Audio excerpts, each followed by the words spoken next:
बच्चों, आज हम कोण के बारे में अध्ययन करेंगे। कोण किसे कहते हैं और ये कितने प्रकार के होते हैं।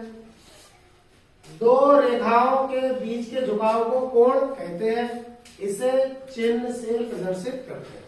ये यहाँ पर कोण का ये बना हुआ है चिन्ह। जैसे एक कोई रेखा आपको दे रखी है ओ ए और दूसरी रेखा दे दी है ओ बी। तो ओ ए और ओ बी इनके बीच में ये जो झुकाव बन रहा है इसे क्या कहते हैं? कोण कहते हैं। इस कोण को ये चिन्ह द्वारा दर्शाया जाता है। अगर हम इसे कोण ए बी लिखे तो एक तो तरीका ये है, आप हिंदी में लिखो कोण ए ओ बी, या इसे कोण का निशान लगा के कोण ए ओ बी भी लिखा जा सकता है। दूसरे शब्दों में, यदि कोई रेखा अपने एक सिरे को स्थिर रखकर घूमती हुई अपनी स्थिति में परिवर्तन करती है तो रेखा परिक्रमण की माप को कोण कहते हैं। कोण निम्न प्रकार के होते हैं। सबसे पहला शून्य कोण, दूसरा न्यून कोण, तीसरा समकोण, चौथा अधिक कोण, पांचवा सरल या ऋजु कोण, छठा बृहत कोण और सातवां पूर्ण कोण। इन कोणों की को समझाने के लिए हमारे पास ये गणित किट है, ठीक है। इसकी सहायता से, इसके प्रयोग से हम आपको समझाएंगे। ये हमारे हाथ में ये दो पटरी है। मैंने आपको बताया कि दो रेखाओं के बीच के झुकाव को कोण कहते हैं। इन दोनों पटरियों को अगर हम इस तरीके से एक साथ ऐसे रख लें तो यहाँ पर इस समय कोई झुकाव नहीं है, तो ये कोण हमारा हो जाएगा शून्य कोण। कितना होगा? शून्य कोण। इसके एक सिरे को स्थिर रखकर दूसरे सिरे में परिवर्तन लाए तो यहाँ पर एक झुकाव बनेगा। देखिए इस तरीके से हमने ये किया तो ये जो बीच में गैपिंग बन रही है, ये जो झुकाव आ रहा है इस रेखा और इस रेखा में जो बीच का झुकाव आ रहा है इसे हम कोण कहते हैं। इसे और आगे बढ़ाते हैं तो इसमें ये जो झुकाव आ रहा है ये क्या है? कोण है। ये कोण बन रहा है, लेकिन ये कोण कितने अंश का है इसकी जानकारी हमें नहीं है।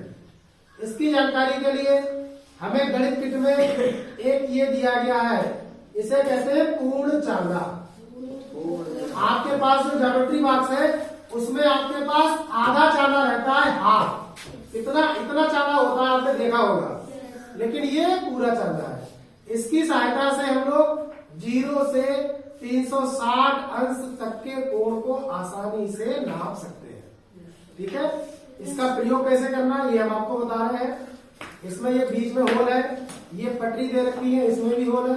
इसे हमें इस प्रकार से व्यवस्थित करना है कि पटरी की लाइन ऑफ सेगमेंट और पूर्ण चांदा की लाइन ऑफ सेगमेंट, यानी कि वो लाइन जो इसे दो भागों में विभाजित कर रही है वो एक सीध में होनी चाहिए, ठीक है।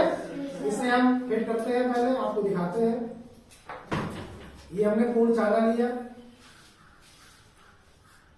और ये पटरी इसे इस तरीके से रखेंगे, दूसरी पटरी इसे इसके ऊपर, ये पेज है, ये पेज इसमें लगा देंगे।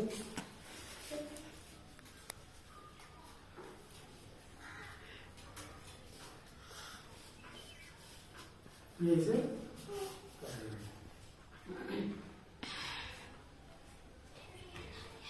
इसे फिट करते समय बस इस चीज का विशेष ध्यान रखना है कि इसकी जो लाइन ऑफ सेगमेंट है वो एक सीध में होना चाहिए। ये देखिए हमने बना दिया है।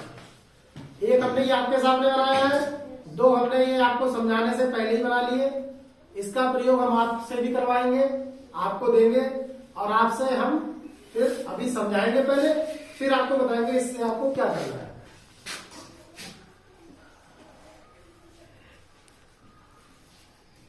अब ये पूर्ण चांदा है, इसमें ये दो रेखाएं हैं, एक ये पटरी है नीचे, एक पटरी ऊपर है। पूर्ण चांदा इसमें लगा हुआ है और ये जो पटरी है इसमें अभी हमने कोई भी परिवर्तन नहीं किया है। दोनों पटरी एक ही जगह पे है और ये पूर्ण चांदा की लाइन ऑफ सेगमेंट पे है। इस स्थिति में जो कोण बन रहा है वो है हमारा शून्य कोण। कौन सा कोण है? शून्य कोण। अब इसमें हम एक पटरी को, एक सिरे को स्थिर रखेंगे और दूसरे में परिवर्तन करेंगे। नीचे वाले की स्थिर रख रहा है, ऊपर वाले परिवर्तन कर रहा है, इस तरीके से। ये हमने परिवर्तन किया, और ये इसमें और इसमें जो ये बीच में झुकाव बन रहा है, इसी को कहते हैं कोण।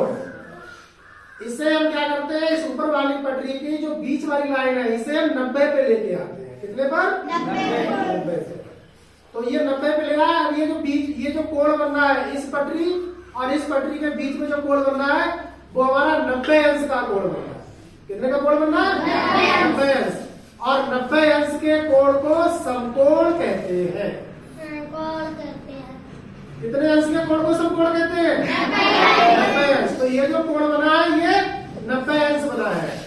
दूसरा कोण हमारा, एक और कोण होता है न्यून कोण।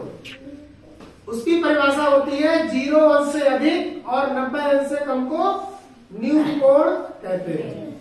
ये 90 अंश में है, इसे हम 90 से कम करते हैं, 0 से अधिक 90 से कम करते हैं, और इसे हम ले गए 45 पर। कितने पर? 45 पर। तो ये जो कोण बना, ये 45 अंश का कोण है, लेकिन है ये न्यून कोण। कैसा कोण है? न्यून कोण।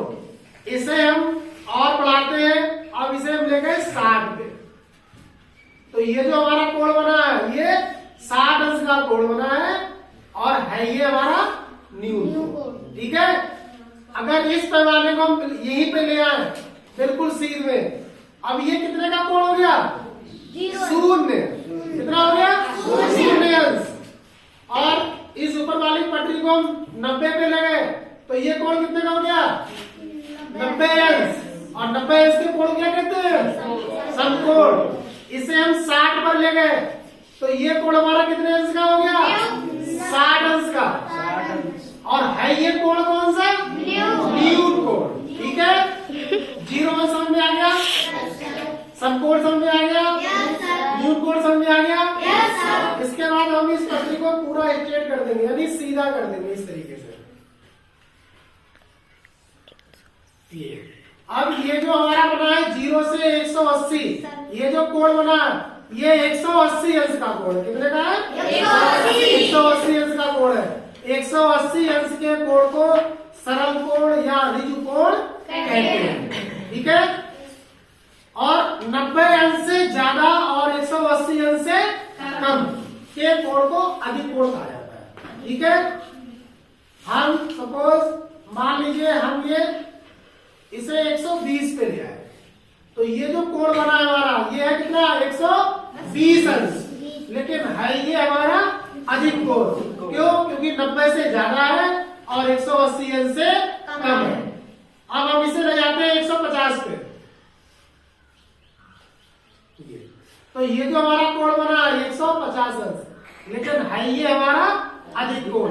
90 अंश से ज्यादा और 180 अंश से कम के कोण को अधिक कोण कहते हैं। ठीक है। इसे हम बिल्कुल स्ट्रेट ले आए, बिल्कुल सीधा कर दे। अब ये कोण कितने अंश का बन गया? 180 अंश का। और 180 अंश के कोण को क्या कहते हैं? सरल कोण या ऋजु कोण। ठीक है। और इस अगला जो कोण है वो हमारा है बृहत कोण। कैसा कोण है? बृहत कोण। बृहत कोण 180 अंश से अधिक और 360 अंश से कम के कोण को बृहत कोण कहते हैं। ठीक है। 180 से अधिक 190 हो सकता है, 210 हो सकता है, 240 हो सकता है, 270 हो सकता है, और 360 से कम हो। ठीक है। हम इसे ले गए ये यहां पर, ये हम इसे लाए हैं 230 पर। कितने पर? 230 पर। तो ये यहां से नापेंगे, यहां से यहां तक का ये कोण बना, वो कितना बना है? 230 अंश। लेकिन ये कोण है हमारा बृहत कोण। हमने इसे ले आए, ये बना दिया हमने 280। कितने में ले आए? 280। यहां से यहां तक का कोण बना है 280, और ये हमारा बृहत कोण। इसे हम इसका पूरा चक्कर ले आए और यहां पर ले आए, तो अभी ये जो कोण बना है वो कितने का बन गया है? 360 अंश। और 360 अंश के कोण को क्या कहते हैं? पूर्ण कोण। क्या कहते हैं? 360 अंश के कोण को पूर्ण कोण कहते हैं। ये हमने आपको बताया, समझ में आया? सहायता से अभी हम आपसे पूछेंगे कि हमें इसकी सहायता से 90 अंश का कोण बना के दिखाओ, ठीक है। 180 अंश का कोण बना के दिखाओ, 60 अंश का बना के दिखाओ, 220 अंश का बना के दिखाओ। और हम आपसे ये भी कह सकते हैं कि हमें न्यून कोण का किसी भी अंश का कोई कोण बना के दिखाइए। तो आप लोग अपने आप से बनाओगे कि 0 से अधिक होना चाहिए और 90 अंश से कम, तो आप बना दोगे। अगर हमने अधिक कोण बनाना है तो 90 अंश से अधिक और 180 अंश से कम, तो वो अधिक कोण हो जाएगा, ठीक है। तो हम आपसे ये कह सकते हैं कि भैया एक अधिक कोण बना के दिखाओ या कोई वृत्त कोण बना के दिखाओ, और ये भी बोल सकते हैं कि हमें समकोण बना के दिखाइए। बना देंगे आप लोग? समझ गए? ठीक है, थैंक यू।